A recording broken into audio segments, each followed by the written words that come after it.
and welcome to the Science Fantasy Experience. And let me take you on a trip back in time.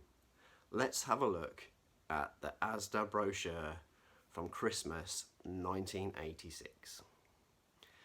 Firstly though, I've got to tell you that I didn't even know what Asda was until 1994 when they built one just outside like the town centre of like the big town, which was like the closest place to my little village. Prior to that, I only ever knew of Sainsbury's and Safeway. They were the two supermarkets that I knew. One was in my village, one was in the next village along, and they did not sell toys. There was no toy like department or anything. It was literally just your standard supermarket. So let's dive in to it. So here is the front page. You'd be off your trolley to go anywhere else this Christmas. Lol. What an hilarious pun. I'm sure the mums and dads were cracking themselves up when they read that. You know, I'm a 43-year-old man. I find it hilarious, so I can only imagine in 1986 that was, you know, just pure comedy, safe jokes. But moving on, we're looking at page 4 and 5 of this brochure, so I'm going to expect that this is quite early on. They're hitting you with, you know, the most desirable things in the brochure first. There's going to be a contents page, I guess, and then, you know, probably something about vouchers or, you know, where your local supermarkets are, you know, perhaps a map of the country, and then boom, straight in to toys. So we are going to have a look anti-clockwise around the page, starting in the top left. So first up we have Mask, Mobile Armoured Strike Command. I've got to say this, maybe Mask is the all-time best toy of the 1980s, for me personally. A close second, Action Force and G.I. Joe, and then third, Transformers. There is something about the scale that Mask used. Figures with removable helmets interacting with vehicles and a playset, not to mention every bit of merchandise you can ask for, as well as an incredible TV show and one of the best theme tunes ever. Absolutely incredible, and I've had it on and off throughout the years. So up at the top we have got Switchblade, Miles Mayhem's helicopter that you see here in its second jet mode. $12.95. What a price. Incredible. I never had Switchblade. You all have known from watching previous videos when I speak about my childhood that I barely ever bought villains, baddies. I always tend to go for good guys, so I never actually owned a Switchblade. I did get Condor, which is the green motorcycle there, $4.45, cheaper than what I got it for. I got it from WH Smith's, back when WH Smith used to sell toys. Yeah, slightly mis-transformed, but I see this in various promo shots of other catalogues. It's that they never extend that back wheel to give it that proper copter look. But yeah, that was my entry into collecting, having Mars toys as, you know, a young boy. You've then got Piranha, Sly Rax's motorcycle with a detachable sidecar, and then you have got the Piece de Resistance, the playset that is Boulder Hill. Maybe the best playset ever. it looks just like the TV show. The doors open, there's a cage, the pumps turned into lasers, the boulder actually rolls down when you pop up. You know, the battle armor comes down. You can fit some of the vehicles inside, maybe not Rhino, but you can definitely get Thunderhawk in there or Hurricane. God, it's absolutely incredible, and I'm blown away by the prices that Asda were doing them for. If I'd have known that Boulder Hill was around that price, I probably would have asked for it as a Christmas present. I never did though. Luckily, a boy in my street had it. The funny thing is, that was the only masked toy he had. Although he did have like the double packs of just the figures, but because a few of us had the vehicles, we would always, you know, play together. We'd bring Condor and Jackhammer round to his house and we'd play in his back garden outside with Boulder Hill. Good times. So, moving down, we have got the Rock Lords prehistoric jet fighter plane, which I have never seen before. I didn't even know this existed until I saw this brochure a couple of weeks ago.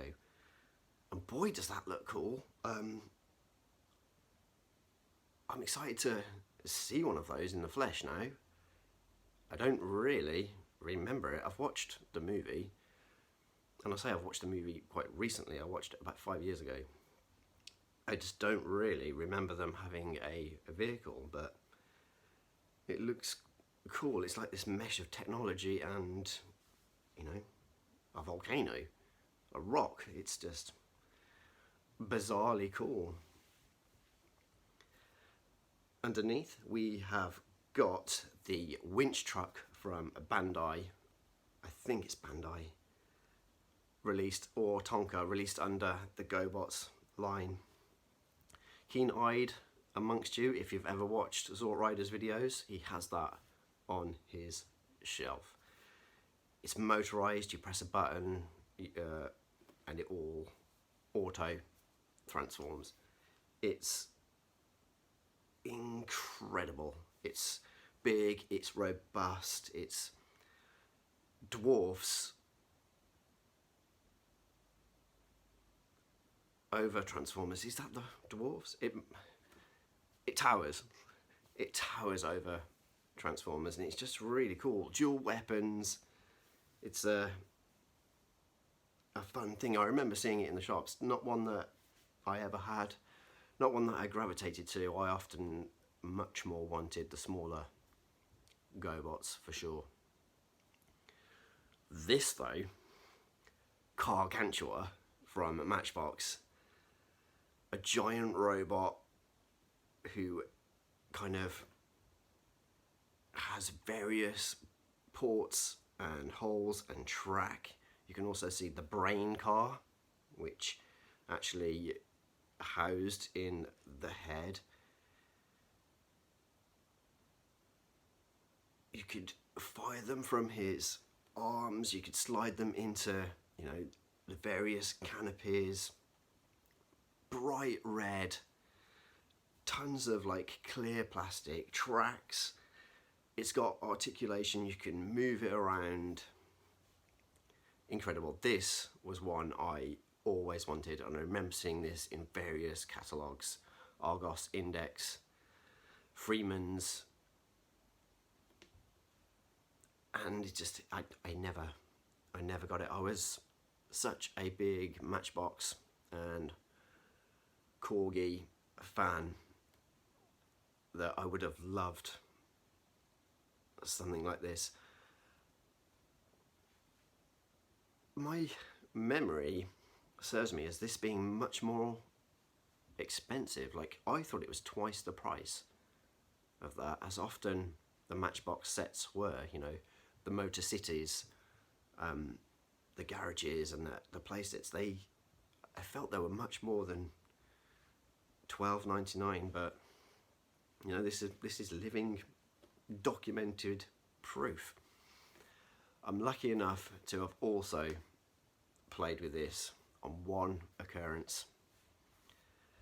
Here in the UK, at the end of term, you get to bring in toys of your own choice. You don't do any lessons, you don't do any reading, writing, any maths, any painting. All you do is play with toys and your friends' toys all day. I have incredibly fond memories of those across the years.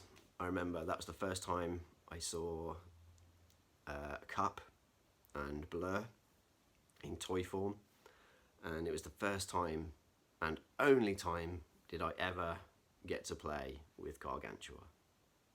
And on to the next page.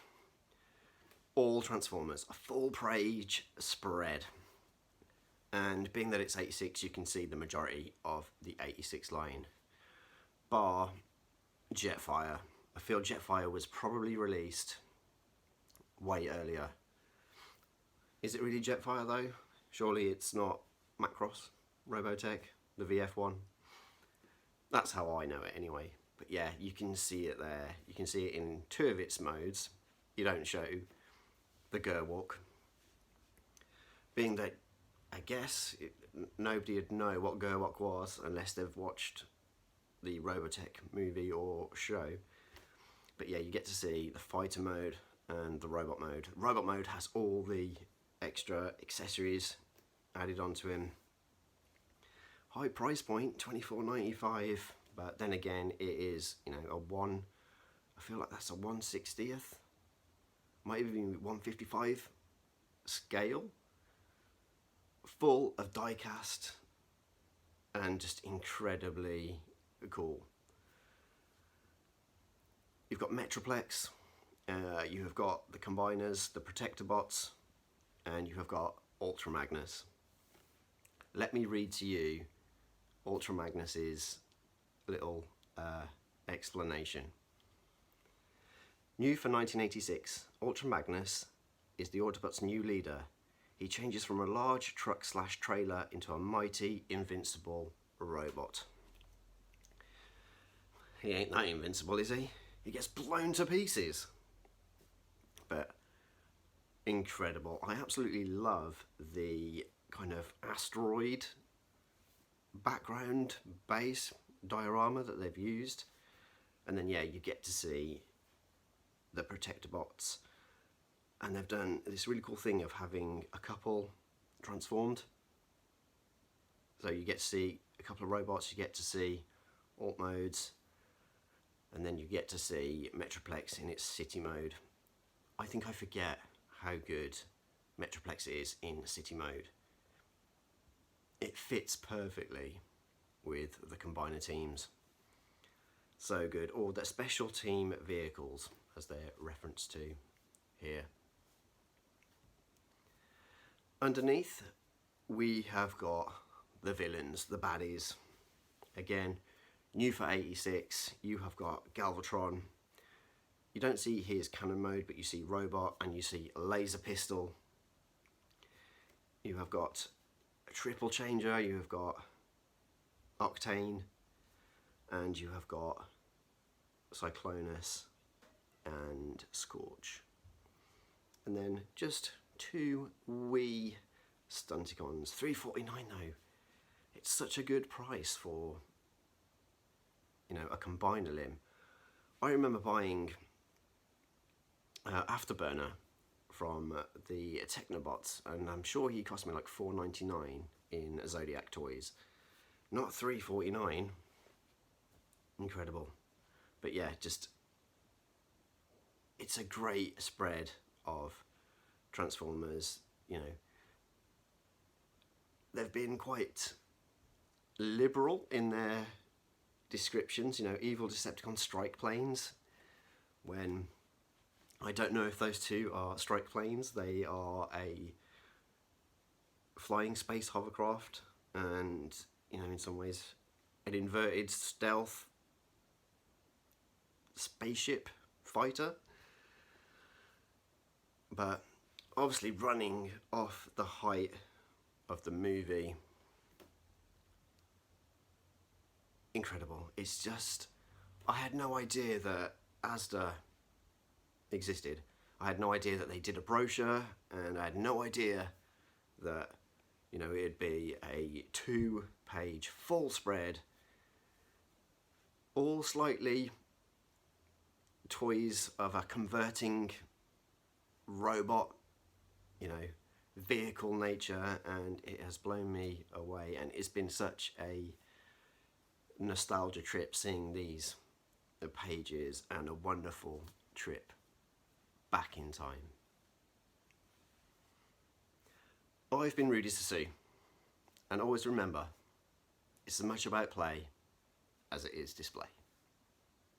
Thanks for watching.